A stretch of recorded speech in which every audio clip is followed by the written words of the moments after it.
The key was back in the drawer. That's what stopped me cold.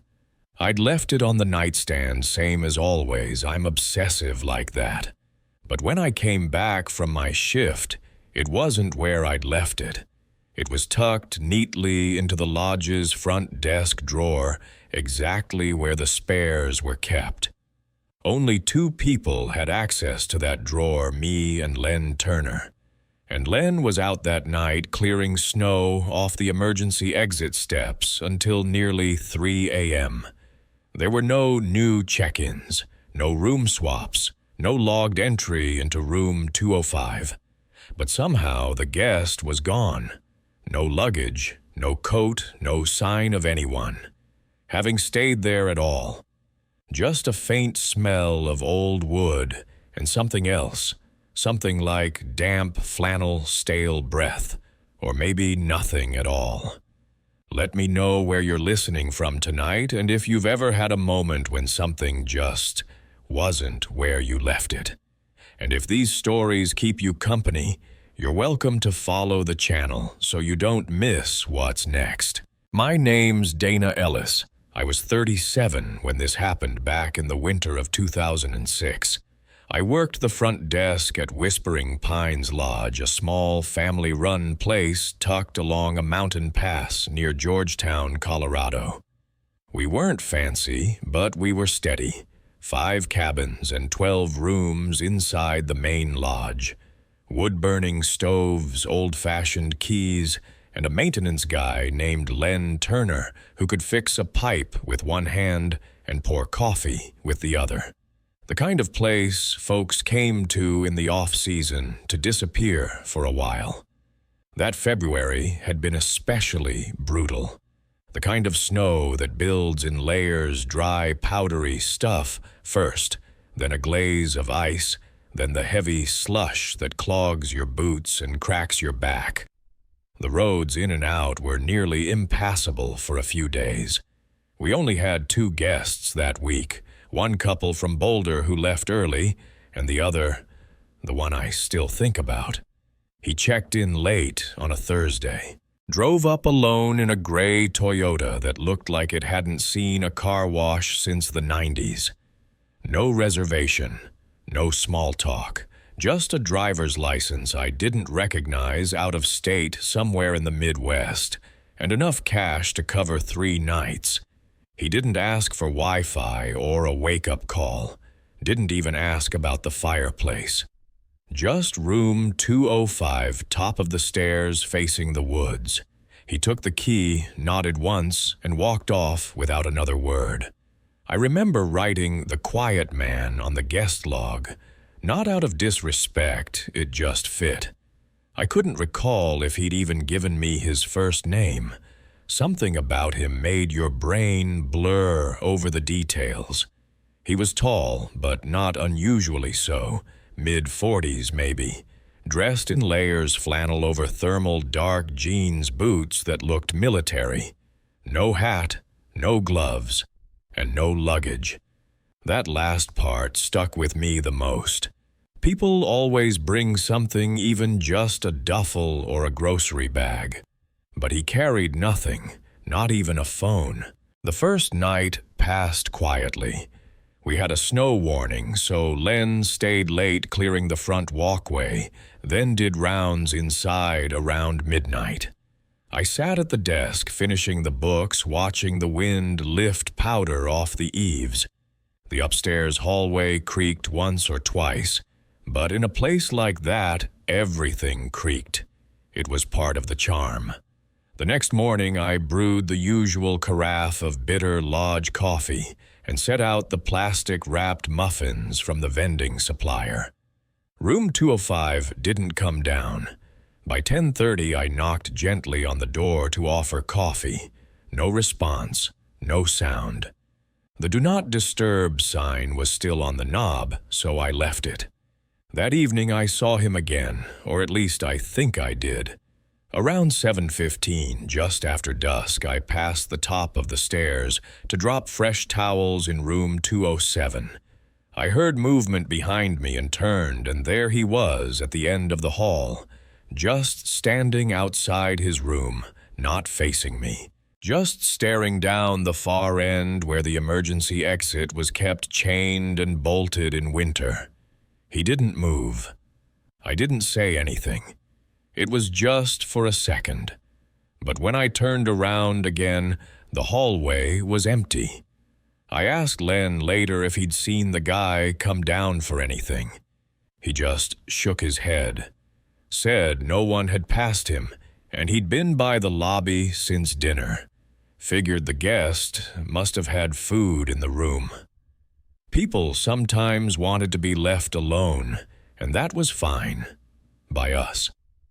The second night, though, things were different. Around 2:30 in the morning, I was wrapping up receipts when I heard footsteps on the floor above. That wasn't unusual. The building liked to groan at night, but these were deliberate. Slow, steady, like someone pacing a few feet, then stopping. Then again, back and forth, right over the reception area.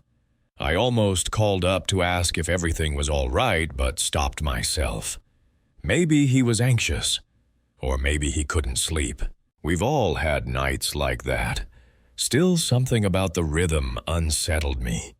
It wasn't random, it was measured. Almost like someone was practicing how to walk. At 3:05, the footsteps stopped. I heard the creak of the upstairs fire door, the one that was supposed to be bolted shut for winter. I froze. That door led to a metal staircase that hadn't been cleared in days. Anyone using it would be stepping into 3 feet of snow and a 20-foot drop into the tree line. I waited, half expecting an alarm. We didn't have a proper security system, but sometimes the door jammed and let out a loud metal shriek when it was forced. But nothing came, just silence. I told myself I was imagining things, but the next morning I went up to check the hallway. The bolt on the fire door was unlatched, just hanging there. Room 205 was quiet. I knocked again. No answer. This time I used the master key to check inside. No one was there. The bed was made, though the indent on the pillow looked fresh. The bathroom was clean. No steam, no signs of use. A half glass of water sat on the nightstand. The window was shut tight, but the screen was bent outward like someone had pressed against it. The guest's key, though, it wasn't in the room. I looked everywhere. Nothing. That's when I checked the drawer behind the desk. And there it was. Key 205 lying neatly in the second slot. I don't know how long I stared at it. It didn't make sense. Len hadn't been in the building that night. We'd had no staff or guests come through. The key should have still been in the lock or in the room. No car had left the lot. I knew that because the snow had frozen overnight. Any tire tracks would have been clear. But the Toyota was gone, completely. No prints, no disturbed powder, just the space where it had been. I told Len later, and he got quiet. Said something low about some folks just passing through, and not all of them looking to be remembered. We left the room empty for a while after that. Every so often I'd still check the key drawer. And every time the key to room 205 was there, right where I'd left it. Even on nights I didn't remember returning it. These days I live down in Idaho Springs, work part-time at the library. But I keep that key in a drawer in my kitchen now. Not the original, just a blank copy I had made. I couldn't bring myself to throw it out, not because I want to remember, but because I'm afraid of what might happen if I forget. Sometimes I dream I'm back there again, alone at the desk, the wind pushing snow against the glass, and upstairs the sound of boots pacing just above my head. I don't usually talk about this, Most people just nod politely when I bring it up, but they stop asking questions pretty quick. I think because what happened doesn't make sense, and people don't like being reminded that not everything fits into clean little explanations. But it happened. I know it did. Back in the spring of 2022, I took a week off work to get away from Charleston. I'd just wrapped a big rebranding project and needed a break. Somewhere quiet, coastal, but not touristy. I found this little Airbnb in a beach town called Bayfield. Never heard of it before, barely a dot on the map, but the place looked charming in the photos. Pale blue siding, white shutters, porch swing, and about 3 blocks from the water. It was cheap too, which should have tipped me off. Still, the reviews were all positive, and the host, Miss Ruth, responded to my booking within minutes. I got there just after dusk on a Sunday. The drive down the coast had been long, and I was stiff from the car. It was one of those golden evenings where everything felt humid and still the air thick enough to drink. The house was exactly as pictured, small but well kept, a little weather-worn but in a cozy way like it belonged to the landscape. Miss Ruth wasn't there to meet me. She messaged that she'd left the key code in the app, and she had. It was a 4-digit code, same as most digital keypads, along with instructions to lock the door manually when leaving because it didn't auto-lock. I punched it in, heard the deadbolt click open, and stepped inside. The place smelled like lavender and cedar. A scented plug-in hummed faintly in the hallway, and the kitchen light was already on, casting soft shadows on the cabinets. The layout was simple living room kitchen, a small hallway leading to a bedroom and bath. The furniture was old but clean. Woven throws, local art prints, a bookshelf with some paperbacks and board games. It felt lived in, which honestly I liked. Sometimes Airbnbs feel sterile, like no one's ever actually touched anything. This felt like a place someone had cared for. That first night passed without anything strange. I made pasta, unpacked, and watched half an old mystery movie before crashing around 10. Slept hard. In the morning, I went for a walk to the beach, got coffee from a little gassy station shop, and spent most of the day sketching on the porch. No internet. Spotty cell signal. It was kind of perfect. Things didn't get weird until the second night. I'd stepped out around 6:30 to grab dinner. There was a tiny fried seafood place about 2 miles up the highway, and when I got back, the keypad didn't work. The code Miss Ruth gave me, 4103, wasn't unlocking the door. I tried it twice, slowly. Then again, making sure my fingers weren't slipping. Still nothing. I figured I must have misremembered, so I opened the app to double-check. That's when I noticed the message timestamp. It had changed. Not the content, just the timestamp. It now read, "Sent today, 5:12 p.m." As if the code had just been sent, even though I knew I'd seen it 2 days earlier. And now it wasn't 4103. It said 61127. I tried that one and the door opened. I stood there for a moment just holding the handle. Something about it gave me a little chill. I wasn't logged into the app, so I hadn't synced anything. The code changing. I told myself maybe it was a security feature. Rotating codes. Miss Ruth hadn't mentioned that, but maybe it was in the fine print. I went inside 8 and tried not to dwell on it. That night, I kept waking up. No specific noise, just that sense like your body's listening even while you sleep. Around 2:00 a.m., I got up for water. The house was dark except for the blue nightlight plugged in near the bathroom. I stepped quietly through the hall, trying not to stub my toe.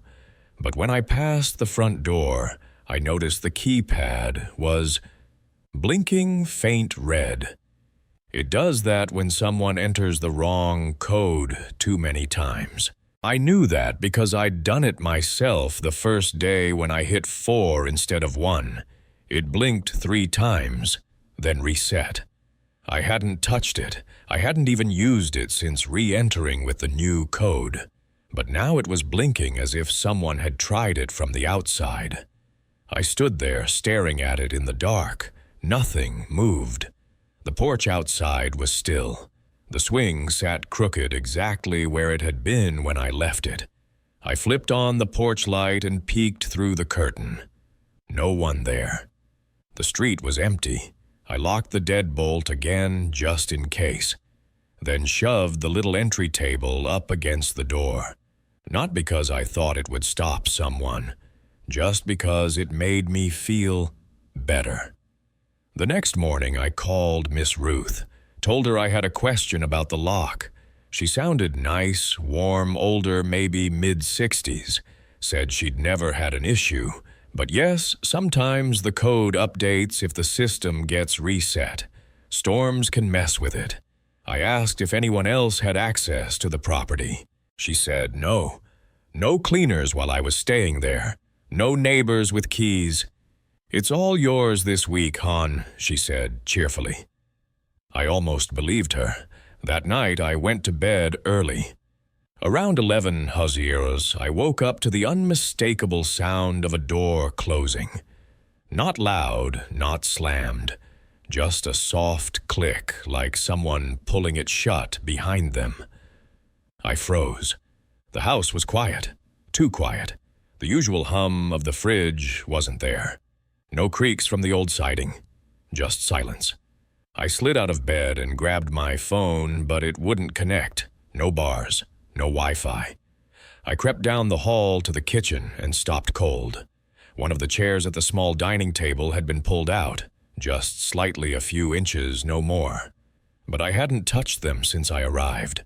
I went back to the front door and checked the lock.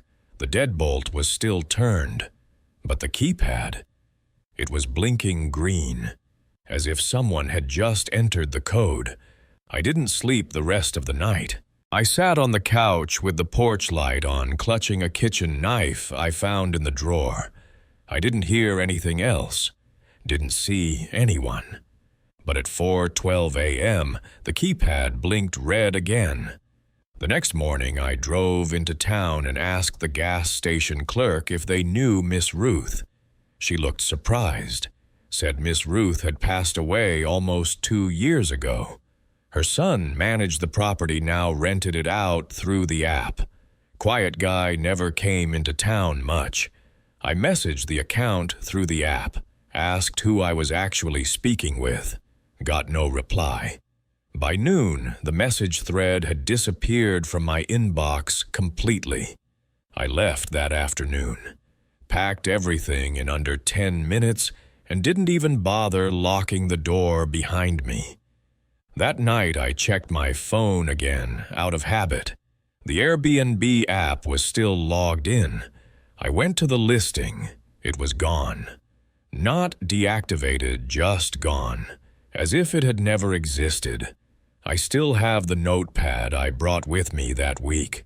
I'd written the original key code on it, 4103. Every time I look at it, I wonder if I'd stayed just one more night. Would the code have changed again? Would I have been able to leave at all? I don't book Airbnbs anymore. Hotels might be dull, but at least when something goes wrong, someone's there to hear you scream. The last real thing I remember from that night was the sound of metal groaning under my feet. That and the look Charlie gave me, not scared exactly, but confused, like he was trying to figure out if I saw it too. After that, everything feels murky, out of order. like someone shook up the timeline and put it back together wrong. It was late summer of 2007, and we were just a few weeks out from graduation. I was 18, still living with my dad in a town nobody ever left unless they had to. Charlie, Denny, and I had spent most of that summer pretending we had real plans. College jobs, maybe road trips. Truth was, we were just trying to make the days pass. So when the traveling carnival rolled into the fairgrounds outside Wichita, we went. Not because we cared about rides or games, just because it was something to do. It was one of those pop-up carnivals that looked like it could fold up and disappear in an hour.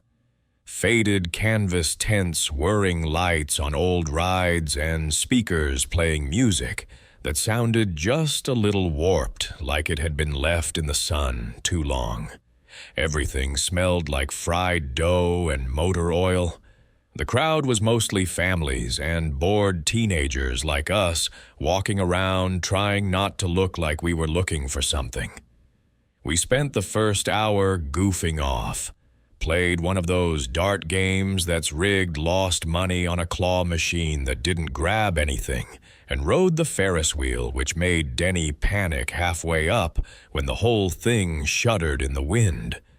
We laughed too loud and acted cooler than we felt, but under it all there was this undercurrent of something quieter. The feeling that this might be one of the last nights we all had like this, before life pushed us in separate directions. I only remember her because of the way she looked at me.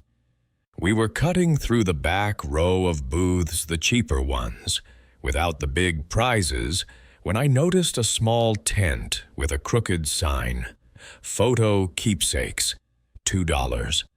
Inside it was just a red vinyl stool, a curtain, and an old black and white photo booth with a dusty coin slot. Looked like it hadn't been updated since the 80s. A girl was sitting just outside the entrance legs, crossed arms folded. She had pale skin, shoulder-length hair, and a blank name tag stuck to her shirt. She wasn't handing out flyers or calling to people like the others. She just sat there watching. I didn't think much of it at the time.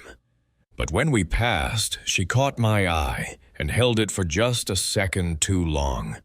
Not in a flirty way, more like recognition, like she knew me. Charlie nudged me and said we should get a strip printed just for the memory. I wasn't into it, but we had cash and nowhere else to be. All three of us squeezed inside the booth, shoulders knocking, laughing as we tried to time the flashes. We made dumb faces. Denny leaned in too far and bumped the side of the machine, which made the whole thing jolt like it was bolted to something loose. When we stepped out, the girl was gone. No big deal. Maybe she'd gone for a smoke or taken a break. But it was strange how fast the air seemed to change, like someone had turned down the volume on the entire fairground. The lights felt dimmer, the noise of the crowd more distant. We waited for the photo strip to slide out of the slot, but nothing came.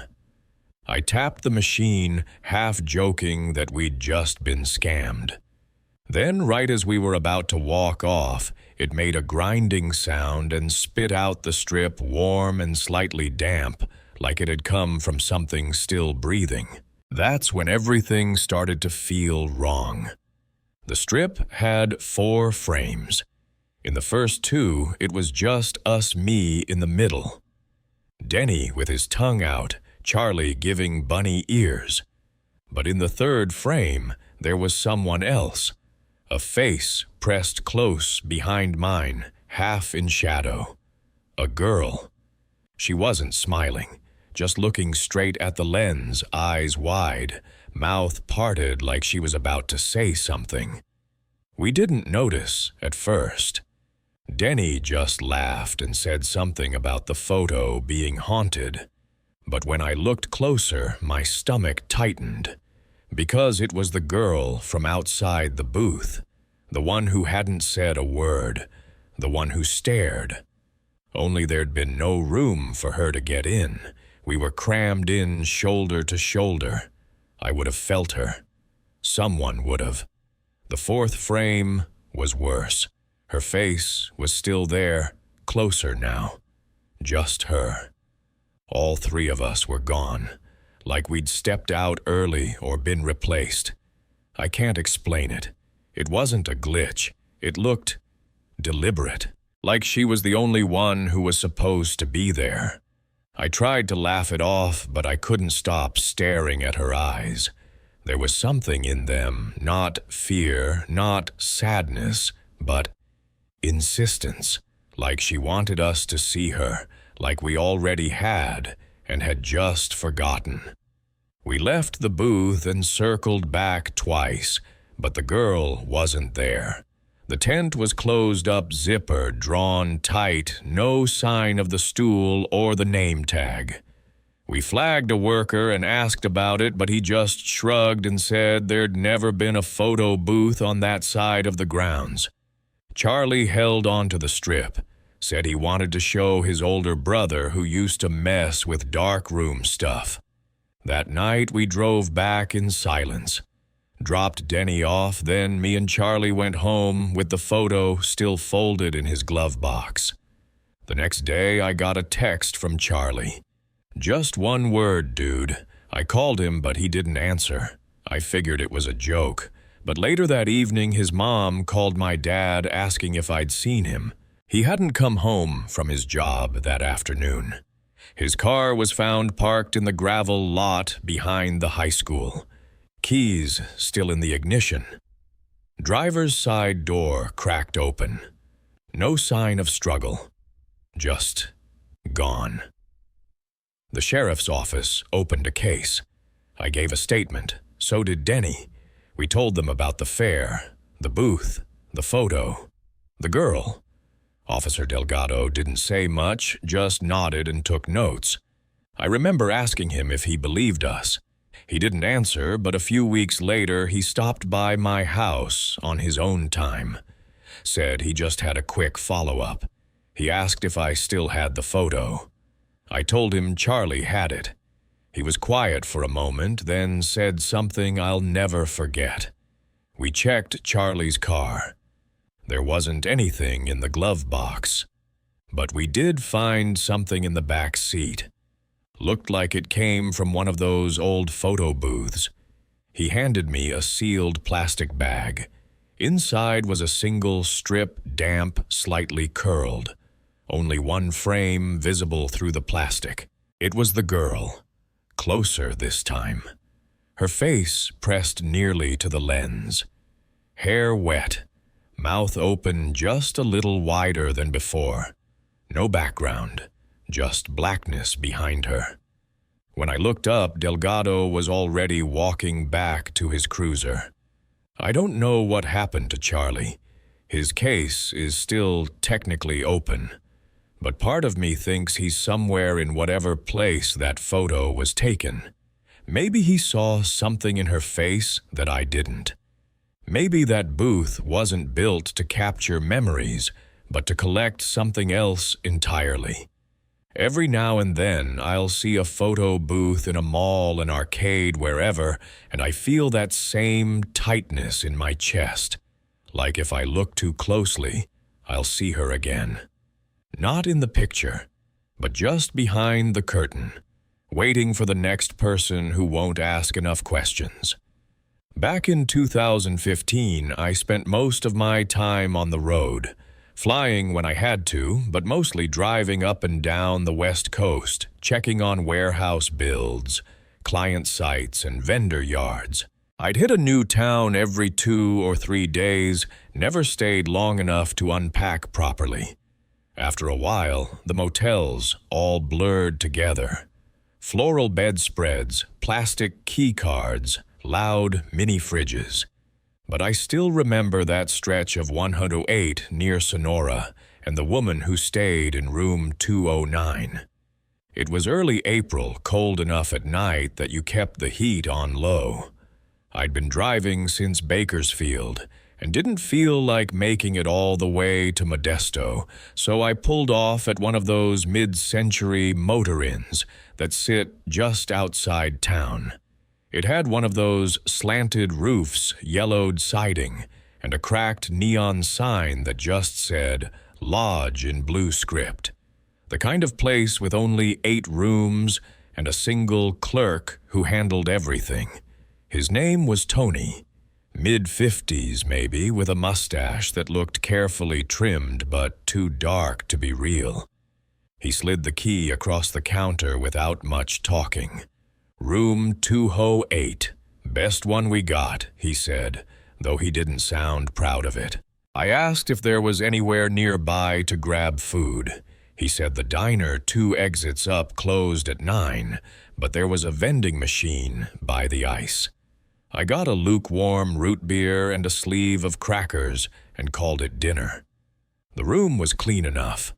A little too much air freshener, the kind that burns your sinuses and never quite settles. Bed was firm. The heater rattled when it started, but I was too tired to care. I booted up my laptop, skimmed some emails, then left it open while I showered. I had the window cracked for steam, and that's when I first heard her. Her voice wasn't loud, but it carried steady and even, almost like she was reading something out loud. Not chanting, not whispering, just talking. I leaned toward the open window, but couldn't make out the words. The room's wrapped in an L shape, and 209 was next to mine, facing the road. The woman kept speaking in that same flat rhythm, never pausing like she wasn't aware anyone could hear. I figured she was rehearsing something, maybe a presentation or even a script. I dried off, closed the window, and tried to ignore it, but the sound kept slipping through, not loud enough to catch phrases, just that same quiet, even tone. I put on some music through my laptop, let it play until I fell asleep. The next morning, Tony was at the desk with a small, portable TV playing the local news. I asked if the woman in 209 was an actor or something. He glanced at the room key I handed him, then looked out the window like he had to think about it. "She's checked in long-term," he said. "Quiet type." I nodded. She was up kind of late, talking to herself, I think. Tony didn't say anything at first. Then he tapped a pen against his notepad and said, "Yeah, she does that," like he wanted to leave it at that. I grabbed coffee at a gas station and got on with my day. By the time I returned, the sun was low, and the shadows off the motel roof stretched long across the lot. Room 209's curtains were drawn tight, no light inside, but the car, an old silver sedan with peeling clear coat, was still parked in the space right in front. That night, she started earlier. I was sitting on the bed going through invoices when I heard her again. Same voice, same pacing. I pressed my ear to the shared wall. It wasn't a TV. There were no pauses, no music, no sounds of movement. Just her voice moving through a monologue that didn't seem to go anywhere. Curiosity got the better of me. I slipped outside in my hoodie, pretending to head for the vending machine, but really I just wanted to get a glimpse. The light over 209's door was off. The blinds hadn't moved. No shadow, no flicker of motion. Just that steady voice, audible even through the door. I remember standing there in the cool air, wondering if maybe she was just lonely. I thought about knocking, asking if she was okay, maybe starting a conversation. But something stopped me. Not fear, exactly. More like not wanting to interrupt something that wasn't meant for anyone else. I went back to my room and tried to sleep. Around 2:00 a.m., I woke up to silence. It was so abrupt it felt like a switch had been flipped. I waited, listening. Nothing. No talking. No footsteps. Not even the heater. Then I heard a soft knock. Not on my door, on hers. Just 2 taps evenly spaced. Then nothing. I waited. Thought maybe someone had the wrong room. I crept to the window and pulled the curtain an inch to the side. The parking lot was empty. Not just quiet empty. The silver sedan was gone.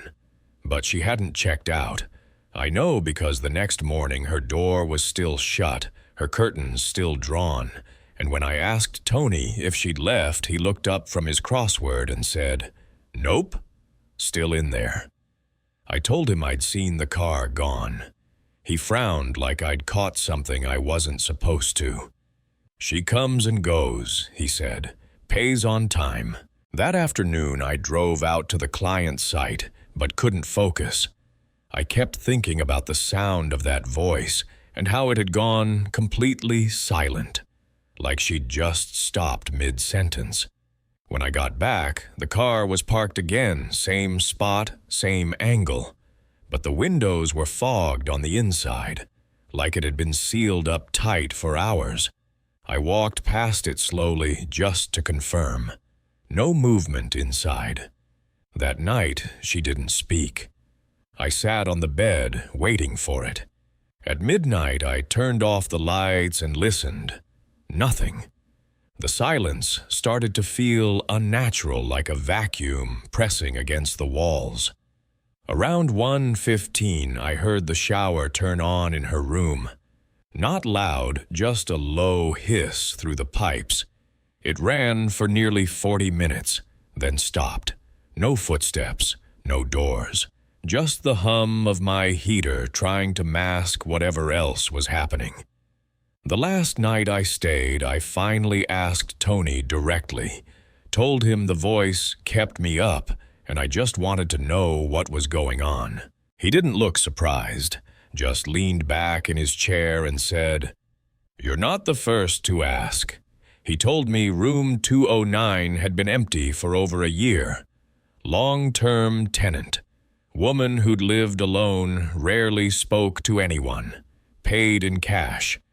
One night, her car was found 3 miles down the road, empty. Keys still in the ignition. Room locked from the inside. They'd broken in and found the bed. Made clothes, folded everything neatly placed, but no sign of her. I asked if he was sure. "I saw her car parked out front 2 nights ago," I said. Tony gave a long blink and said, "Yeah, you probably did." I left the next morning before sunrise, packed while it was still dark, and drove out with my headlights off until I hit the main road. I never heard her voice again, but every so often I'll pass a small motel that looks just like that one, doors all in a row, single, desk clerk curtains drawn tight, and I'll wonder if room 209 is still occupied, and if anyone's listening from the other side of the wall. I don't usually pay attention to patterns. I work graveyard shift at a gas station, and most nights just blur together, same buzzing lights, same low hum of the cooler, same cracked tile by pump 3. But there was something about the guy in the blue hoodie that made me start checking the clock. Not the first time he came in, maybe not even the second, but by the 3rd or 4th visit, I'd noticed the time. 3:17 a.m., dead on, not a minute off. The station's tucked along a flat stretch of 285 just south of Alamosa. You can drive 15 miles in either direction without hitting a single light. That part of Colorado gets cold after midnight, even in spring. Not snowing, but the kind of cold that bites into your fingers the second you step out to check the windshield washer fluid barrel. That's usually when I'd see him hoodie-up car idling at pump 4. A white Civic with one burnt-out headlight and no front plate. He never said much, Just came in, pulled out exactly $12 in cash, always in singles, always a little damp, like they'd been held too long. He'd lay them on the counter, eyes low, and mutter, "Pump 4." After a while, I stopped greeting him. I just press the override and nod. He never bought snacks, never used the bathroom, never even looked toward the coffee machine. Just the gas, same. Amount, same time. Every night for 13 days straight. I tried to make a joke, once asked if he had a standing appointment with that pump. He didn't even blink, just turned, walked out. I watched him through the window that night. He didn't get out of the car right away. Just sat there with the engine running, headlights aimed at the empty field beyond the lot. Then after maybe a minute he stepped out and started pumping, same as always. On night 8, I started keeping a little log behind the counter. Not officially, I wasn't about to report a guy for being punctual, but something about it made my scalp itch. I wrote down 317 hoodie guy pump for $12. I did it again the next night, then the next. On night 12, I got curious enough to check the security footage from the previous nights. Not just the interior, I pulled the feed from the rear lot cam and the pump cams too. And here's where it got strange. The tapes weren't blank. He was there. The timestamps matched. But in every clip, the fuel counter on the pump read 0. No flow, no charge. He'd insert the nozzle stand there, then get back in the car and drive off. The pump logs confirmed it not a drop dispensed during those transactions. The override button had been pressed, yes, but the system never recorded a sale. The till was $12 richer each time, but the gas stayed in the ground. I checked the pump myself the next morning just to be sure. Everything worked fine. I even tested it, ran $5 into my own truck. Worked like always. Still, I left a note for maintenance, just in case. Night 13, he didn't come. I stayed at the register watching the time tick over 3:15, 3:16, 17, nothing. Not even a passing car. I waited another 10 minutes, still nothing. The lot was still in silent wind, pushing dry grass across the concrete like whispers. I don't know why it bothered me so much, but it did. I'd gotten used to the ritual. His absence felt wrong. Then came night 14. He showed back up. Same Civic, same hoodie. But this time, something was off. For one, he pulled into pump 2, not pump 4. That pump had been flagged in our system for days. The card reader didn't work. I was about to wave to him to move when I saw he'd already killed the engine and stepped out. This time, instead of heading to the register, he just stood by the pump staring at the dark screen. I buzzed the intercom and said, "That one's out of order, man. You need to switch to 4. He didn't respond, just stood there with the nozzle in his hand like he was waiting for it to click on anyway. After maybe 30 seconds, he slowly turned toward the store. And then he smiled. First time I'd seen his face. Something about it made me step back from the counter. His smile was too wide, like he'd forgotten how to use the muscles right. I buzzed the intercom again, softer this time. "Hey, pump 4's open." He dropped the nozzle and walked slowly toward the store. I glanced at the clock, 3:17 a.m. I hit the emergency override and locked the front door. Didn't even think about it, just muscle memory from the silent robbery training. He reached the glass and stood there staring in. No banging, no words, just that same frozen grin. I saw his breath fog against the door. He didn't try the handle. I backed toward the office and picked up the phone, called our dispatch line. The operator must have heard something in my voice because she patched me through to a local state trooper right away. I explained the situation, man, with a pattern suddenly behaving different, now standing outside, staring into the store. She asked if I could still see his vehicle. I looked. The Civic was gone, not just moved gone. No sound, no taillights. I told her that, and she went quiet for a second. Then she asked, "You said he's been coming every night at 3:17. "Yeah, for almost 2 weeks." Another pause.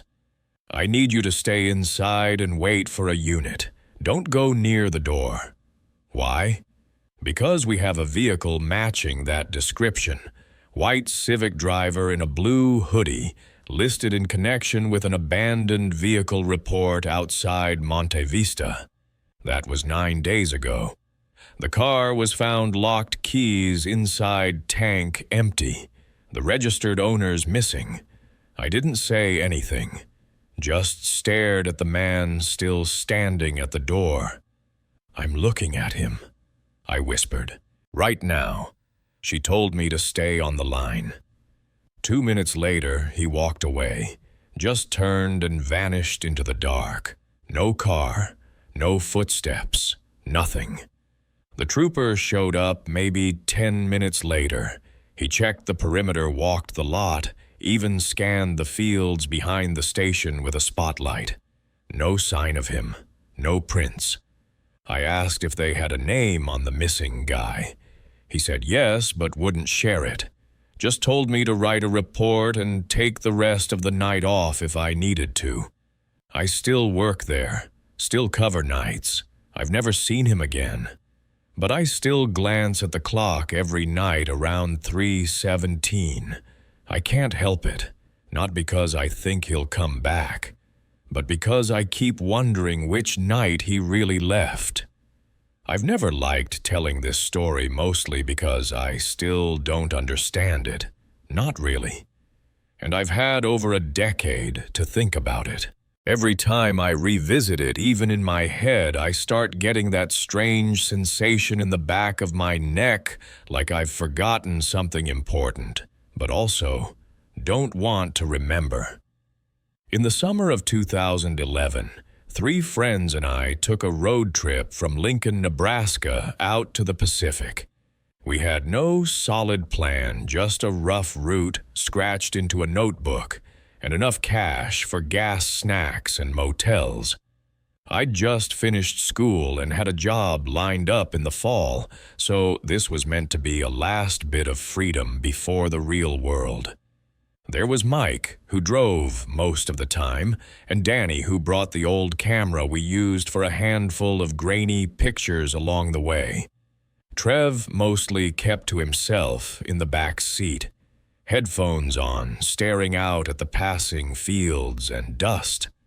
Somewhere past the Utah border, just over into Nevada, we decided to take a longer, less direct route. It was late afternoon, and we were all tired of highway travel. The road Mike turned onto was narrow and lined with dry brush, the kind of scenery that made it hard to tell if we were moving forward or just watching the same stretch of desert repeat itself. The first thing that felt strange was how quickly we seemed to lose signal. Not just phones.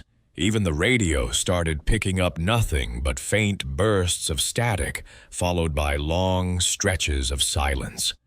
Trev joked about it being a Twilight Zone moment, but the joke didn't land.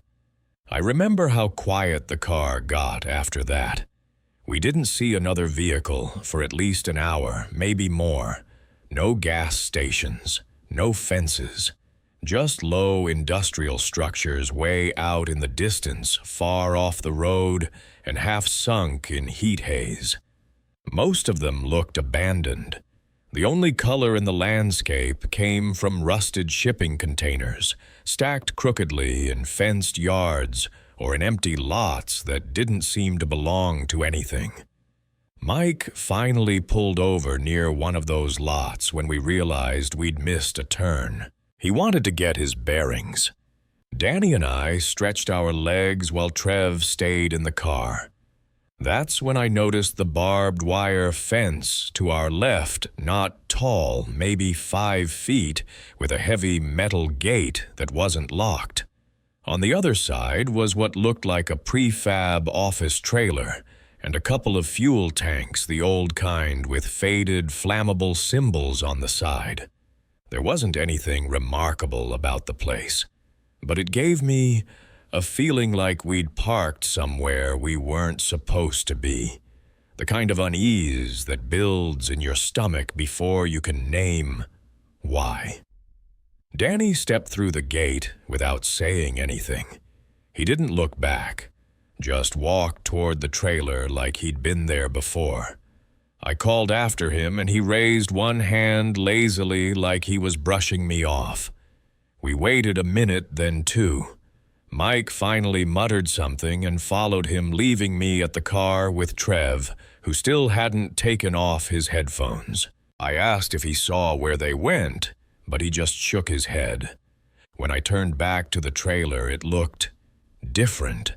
Not physically, but it felt farther away somehow, like the perspective had shifted. 10 minutes passed, then 15. Mike came back alone. I remember exactly how he looked, like he'd been trying to remember something important but kept losing track. He said he didn't see Danny anywhere and that the trailer door was locked. He didn't even knock, just turned around and came back looking distracted. We spent the next hour looking around the area, calling Danny's name, checking behind the tanks, circling the gate. The sun was already starting to drop, casting long shadows that made every angle look wrong. It felt too late in the day, somehow, like we'd missed a few hours without realizing. When we finally drove off, we left the gate open behind us. I asked Mike again what he saw, and he said nothing. It just looked like someplace we've already been. That night we stayed in a little roadside motel outside Ely, one of those single-row places where all the doors face the parking lot.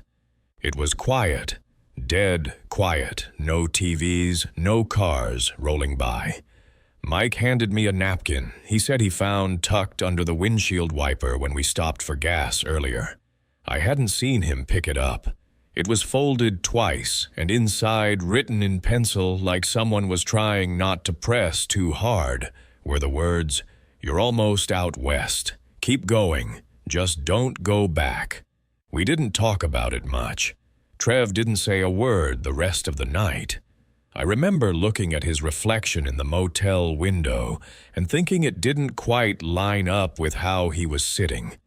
The next morning, Mike was gone.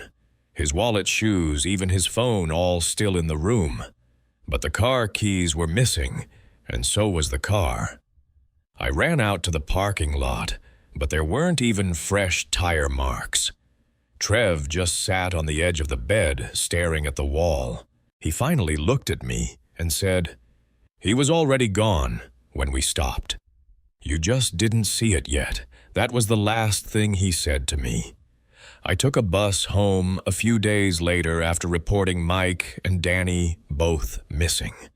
Nothing ever came of it. The gas station security footage showed no napkin, no note, not even a car with our plates. A few weeks later, a friend of Danny's mailed me a manila envelope. Inside was a single photo, grainy, probably from that old camera of all 4 of us standing by the car in front of the trailer. Only 3 faces were clear: mine, Trev's, and Mike's. Danny's face had been scratched out, not with ink or a tool, but something rough, like it had been torn out from the inside of the photo paper. I still have the napkin. It's faded now, but the message is still there. Every so often I unfold it just to be sure the words haven't changed. So far, they haven't. but I can't shake the feeling they will. The rest area sat back from the interstate, a low, concrete shape crouched among winter-stiffed trees and plowed drifts. I took the graveyard shift because it paid $1 more, and because the building's noises made a kind of company. The vending bay hummed, the soda machine rapped its own hollow echo, and the hand dryers in the men's room sometimes startled a bird out of the rafters when a censor woke them. Outside, motion lights lined the sidewalk in a neat run from the truck lot to the west door. They were the only show for miles when the sky was dark and low. It was late February, and the cold had a dry bite. My routine ran the same most nights. Wipe down counters, mop the tile, refill paper, then step out at the top of the hour to sweep rock salt back toward the curbs. Truckers came through half asleep, families shuffled children to the restroom, and the occasional student pressed a forehead to the glass while a bus idled nearby. After 2 in the morning, the traffic thinned to a trickle, and the building settled into its slow, even breathing. The first strange thing wasn't dramatic. It was the walkway lights. They should have tripped when someone approached from the lot, each sensor waking the next in a polite little wave toward the door. Instead, right around 2:47 a.m., they would pop on in a backwards run, like a row of eyes opening from the door out to the far dark. By the time I stepped outside to look, all of them were shining, as if someone had just arrived, though the entry glass stayed blank and the door never sighed on its hinges.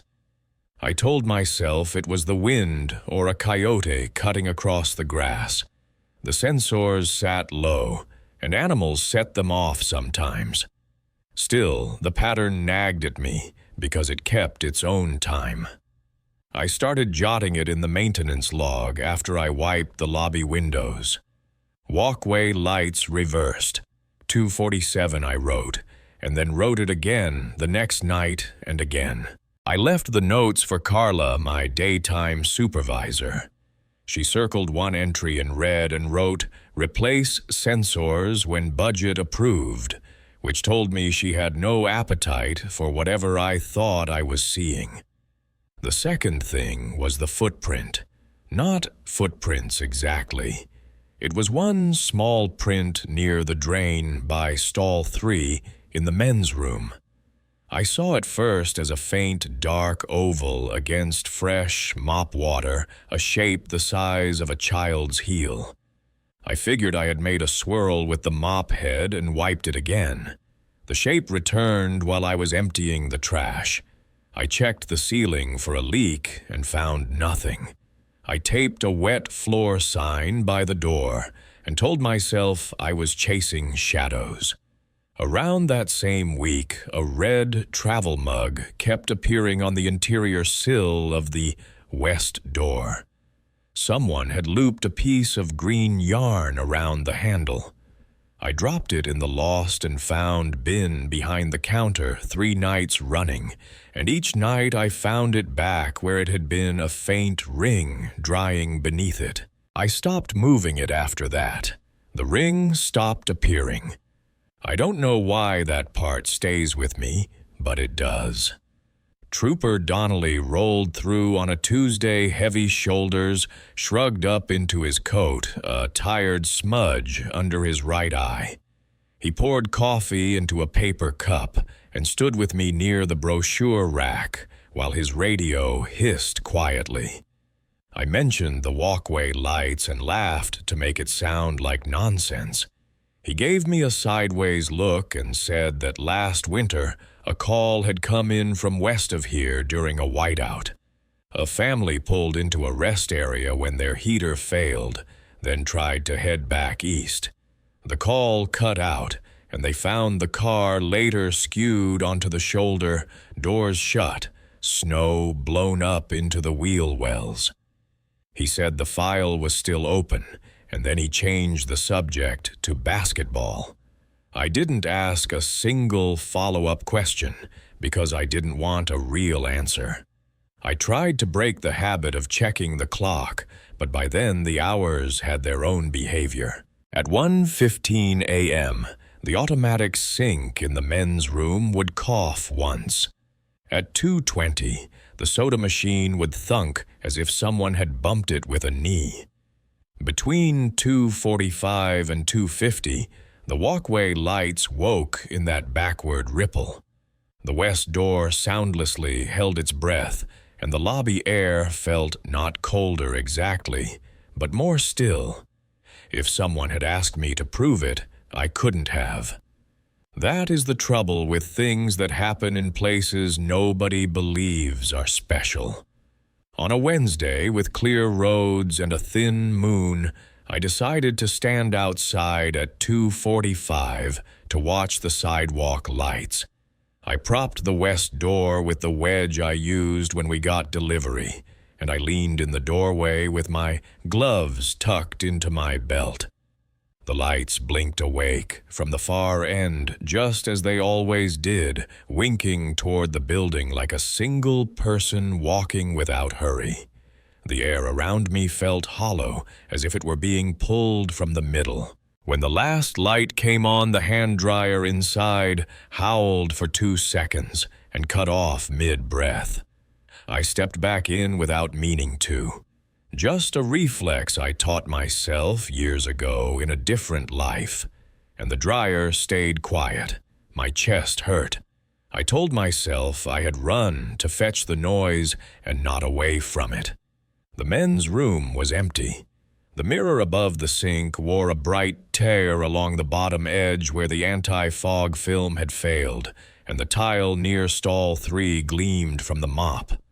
I said, "Anyone needs help because that is the sentence the DOT prints on little cards, and because I was ashamed of my heartbeat." There was an answer that might have been plumbing. Then softer than that, a sound like a child trying not to cough. I knocked on stall 3. I asked if everything was okay. The reply slid under the door so quickly I almost missed it.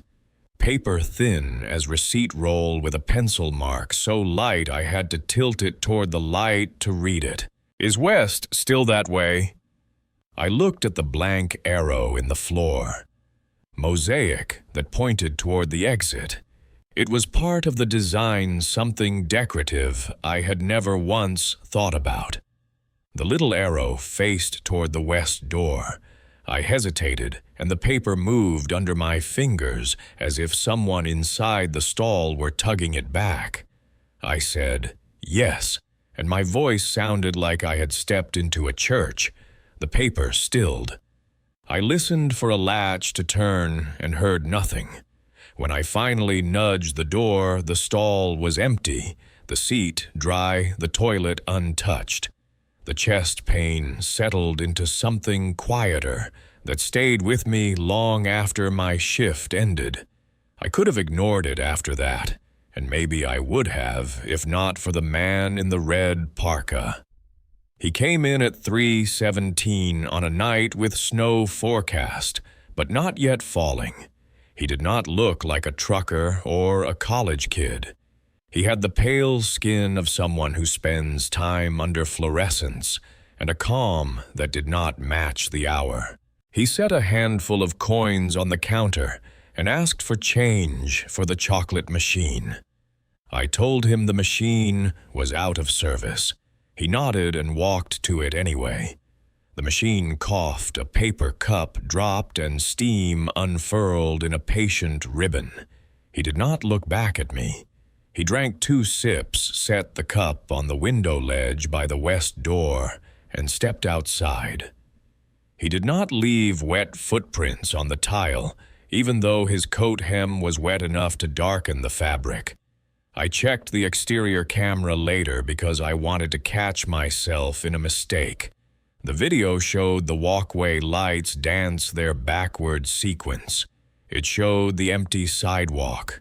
It showed the west door open and close by itself, and then sit still.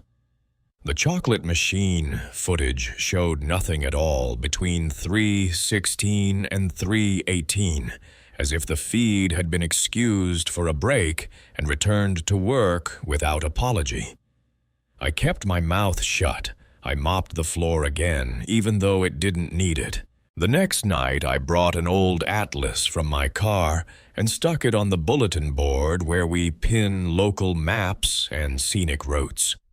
I drew a little arrow with a pencil to match the floor mosaic and wrote West above it, hoping nobody from the district office would notice.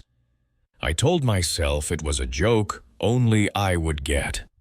The weather shifted a few days later. A wind came down from the north and rattled the restroom exhaust vent. Just before 3, the walkway lights failed to wake. The building felt normal in a way that made me tense. The vending bay hummed, a truck hissed as it idled in the lot, and all the pieces clicked along like a clock that had been wound correctly. I stood at the counter and made a cup of coffee I did not want, and I told myself that everything odd had been a string of coincidences that I had tied together because I sleep too little. At 4:03, the interior of the west door fogged a circle, as if someone leaned there to look in. The glass wore a brief message written backward to me, the letters quick and uneven, as if a child had pressed a finger to the steam. For a second, I read it as nonsense. Then I understood it. Almost. The word cleared as the door cooled, and I had nothing saved that could prove it had been there. The last night before my schedule changed, I propped the west door and swept the walkway with a stubborn thoroughness I felt in my elbows. The air had softened, and somewhere beyond the trees, the interstate murmured like a slow river. I took the atlas from the bulletin board and set it on the floor at the lobby threshold. A gust slid it along the tile an inch at a time until it swallowed the gap under stall 3 and settled there like a dog convinced at last that it had found its mat. I did not stay to watch. I cleaned the drinking fountain, checked the trash by the picnic tables, and listened without trying to listen. A truck door shut softly. The hand dryer breathed once and fell still. When I returned, the atlas was folded to a page with the western states, the crease new and sharp. Someone had traced a finger along I-80 and stopped at a circle I had not drawn small and neat around a rest area I have never visited somewhere in the Bonneville miles. I ran my thumbnail along the pencil line and felt grit where the graphite had pressed into paper. Carla teased me the next day for leaving the wedge under the west door. She said heat costs money and that I should stop courting drafts. I shrugged and told her I must have forgotten. On my way out, I put the red travel mug in the lost and found again. When I left the building and looked back through the glass, it sat exactly where it always sat, a faint ring drying beneath it, the green yarn dark as wet grass. I do not claim anything more than what I have said. I know what paper feels like when someone unseen pulls it back under a door. I know the sound of the dryer's breath when nobody is there to wake it. I know the polite backward ripple of lights waking in the dark, walking outward, toward the interstate, like a reminder. Sometimes, on nights when I can't sleep, I picture the restroom's mosaic arrow and the way the atlas slid of its own mind, and I think about people who got turned around in weather that did not care who they were. I wonder if the building keeps a map better than we do. If the far door left open a few inches in a quiet hour might be enough. That story stays close because it happened in a place nobody remembers for long. A rest area is designed to be a pause, not a destination. Yet something about those in-between spaces gathers more than tired travelers. Looking back at all these accounts, I keep noticing how the small details held the weight. A key returned to the wrong drawer. A suitcase arranged by a hand that wasn't mine. A child's cough that didn't carry enough air to be heard, but was. None of these places were loud about it. They wore ordinary furniture and commercial lighting, and the familiar smell of cleaner, and that made the unease feel more honest. Patterns are comforting until they repeat with a precision that stops feeling human. A time that returns each night. A door that opens to let no one in. I don't know if these were hauntings, mistakes, or coincidences stitched together by a sleepless mind. I only know that travel teaches you the world has more thresholds than rooms, and some of them notice when you pass. If you find yourself awake at an odd hour, hearing a sound you can't quite name, be gentle with the moment. You may not be alone, and that can be a comfort if you let it. Thank you for staying with me to the end.